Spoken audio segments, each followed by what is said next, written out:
Hola a todos y todas, bienvenidos y bienvenidas a esta primera entrega de La Cosita de Karina. Así es, si preguntan quién fue el del nombre, no fui yo.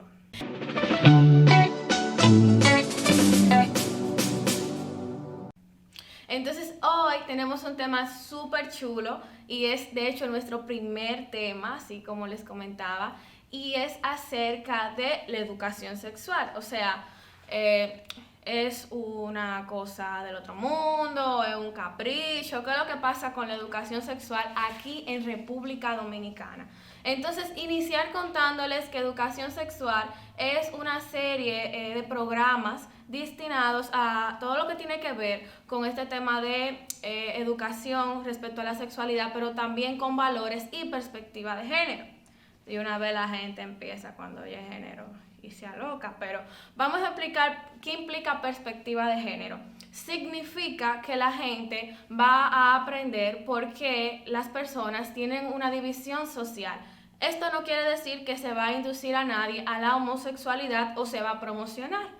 Esto se debe a que la homosexualidad es una parte de la personalidad y el desarrollo de las personas y no necesariamente puede otra persona forzar al otro a obligarlo a ser homosexual. Eso no pasa así, sino que ayuda a que las personas puedan ser tolerantes y entender que hay diversidad en los grupos sociales y que aunque no estemos de acuerdo, podemos convivir con eso y no le quita a los demás su calidad de persona.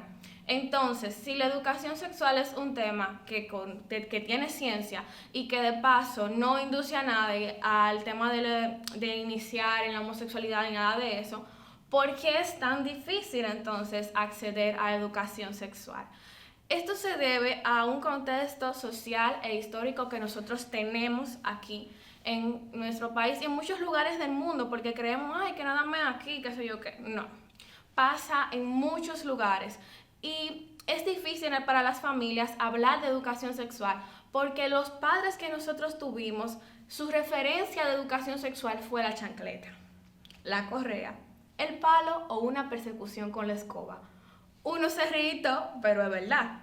Entonces, en aquel contexto, la gente no tenía forma de acceder, por ejemplo, a hablar como cosa común de la menstruación y para ellos y ellas implica una barrera poder comunicar.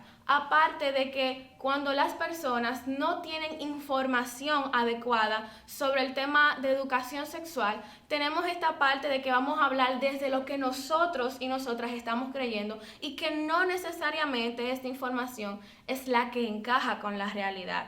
Me explico. Si pasa un camión vendiendo chinas y el chinero no dice nunca el precio, la gente va a empezar a hablar. ¿Cuánto costarán las chinas? Hasta que el chinero habla de cuánto es que cuestan. A 3 por 10, eso es una gran oferta. Pero el mismo problema aplica a educación sexual. Muchas personas no tienen la menor idea de qué consiste en sí y emiten juicios de valor que limitan el ejercicio. Entonces, ¿ejercicio de qué? Ahí es cuando entra el tema de los derechos. Fíjense que hablar de educación sexual no es un tema de deseo, sino de derecho. En la ley 136-03, que es el Código de Protección al Menor aquí en nuestro país, en sus principios habla de algunas cositas como que deberíamos de repasar. En su principio número 4 por ahí habla del derecho a la igualdad que tiene Titiri Mundati. ¿Qué quiere decir eso? Que niños y niñas y adolescentes y jóvenes tienen derecho a ser tratados por igual independientemente si vienen de la última provincia del país, sin importar que vengan del sector religioso más conservador o por su color de piel, ni tampoco por su extracto económico.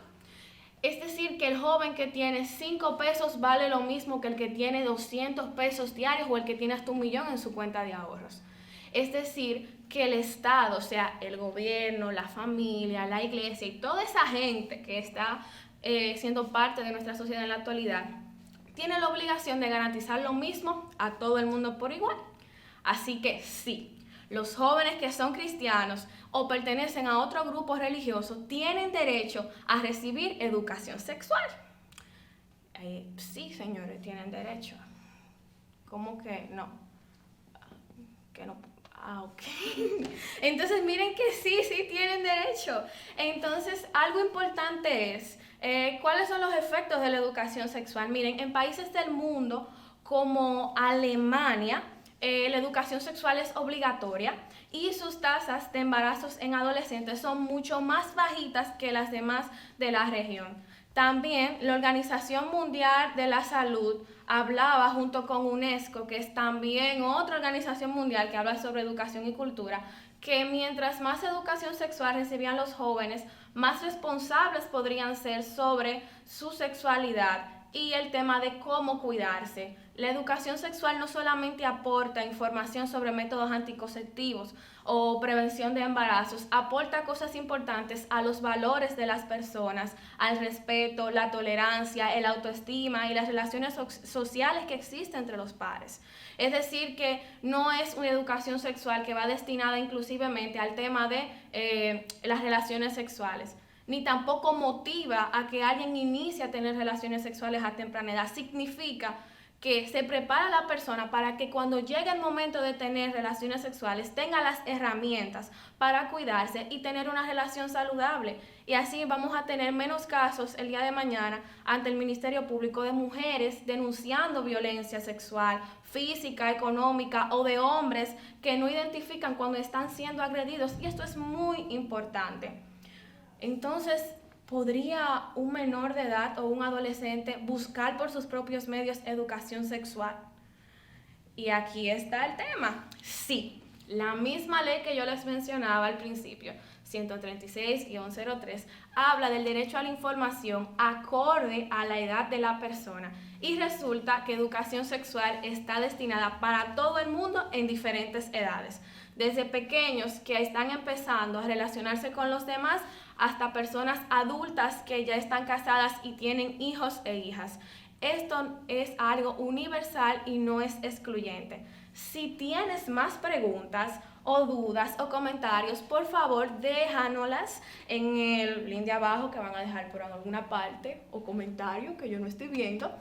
Y déjanos saber qué cosas no fueron respondidas en este videito. Así que muchas gracias por visitarnos y no te pierdas nuestro siguiente segmento. Gracias. La cosita de Karina, y reiteramos, este nombre no fue idea de nosotras y nosotros, llega a ustedes gracias al proyecto de Mariposas del Café y con el auspicio de la Comunidad de Madrid.